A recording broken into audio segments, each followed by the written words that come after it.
মিমি চক্রবর্তী সম্প্রতি সময়ে নীল বিকিনি পরে শুটিং করায় গোটা সোশ্যাল মিডিয়া মেতেছে তার সমালোচনায়।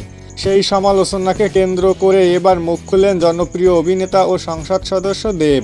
সম্প্রতি একটি টিভি সাক্ষাৎকারে দেব বলেন, একজন অভিনেত্রী কী পরবেন বা কী করবেন সেটা তার একান্তই ব্যক্তিগত ব্যাপার।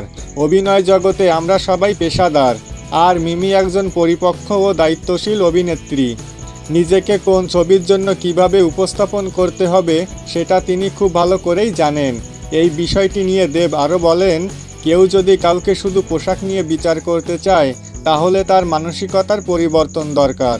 অভিনয় মানে সাহস, আর মিমি সেটা করে দেখিয়েছে। দেব মিমিকে নিয়ে এই কথা বলার পর অনেকেই তার বক্তব্য নিয়ে প্রশংসা করেছেন। আবার কেউ কেউ বলছেন এটা রাজনীতির ভাষা, তারা দুজন এখন রাজনীতিতে জড়িত। কিন্তু দেবের কথার মধ্যে দেখা যায়নি কোনো রাজনৈতিক কৌশল। তার কথার ভেতর ছিল বন্ধুত্ব এবং সহকর্মী হিসেবে সম্মান ও ভালোবাসা। দেবের এই বক্তব্যের পর এখন অনেকেই বলছেন এখন সময় এসেছে অভিনেতা ও অভিনেত্রীদের ব্যক্তিগত জীবন নিয়ে বাজে কথা না বলার, বরং তাদের কাজ নিয়ে কথা বলার। তো বন্ধুরা, দেবের এই মতামত নিয়ে আপনার কি মন্তব্য?